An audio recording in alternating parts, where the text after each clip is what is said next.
Dans un marché des transferts toujours plus concurrentiel et aux sommes exponentielles, le Barça a dépensé l'été dernier la somme exorbitante de 113 millions d'euros, pour Rafinha, 58 millions d'euros, et Ferran Torres, 55 millions d'euros.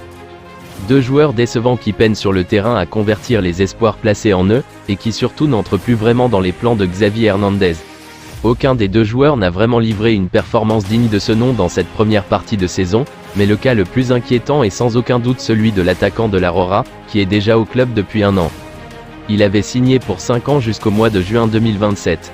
Son bilan est maigre cette saison avec 23 matchs TCC, 5 buts et une passe décisive. L'avenir de Torres commence déjà à faire débat, et de sérieuses rumeurs parient sur un départ à la fin de la saison, surtout si le compagnon de Sira Martinez, la fille du sélectionneur espagnol Luis Enrique, continue à passer inaperçu comme il l'a fait jusqu'à présent. Sa saison dernière était déjà du même acabit que celle-ci avec 26 matchs, 7 buts et 6 passes.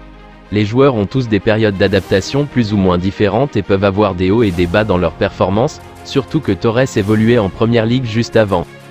C'est un footballeur d'un autre niveau, spectaculaire, avait déclaré Xavi. Sa façon d'appréhender les espaces, d'associer, de ne pas perdre de balles, est d'un niveau mondial. C'est un footballeur merveilleux.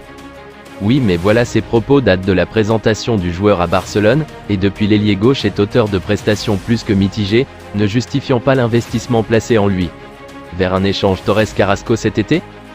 Toutefois, le média espagnol, Don Balón, atteste que le degré de mécontentement et d'insatisfaction avec les deux joueurs susmentionnés est tel que les dirigeants catalans envisagent déjà de les transférer à court terme.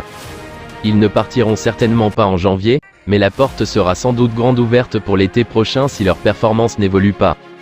Mais justement, à la vue des performances des deux joueurs lors de la première partie de saison, et du fait que leur niveau ne soit pas à la hauteur des attentes, cela rend les clubs peu ou pas disposés à racheter des joueurs à des prix aussi élevés, même si l'Atlético de Madrid garde un œil sur l'avenir de Ferran Torres au Barça. Un échange Torres-Carrasco pour l'été prochain est à l'étude, bien qu'Arsenal reste à l'affût pour l'attaquant espagnol.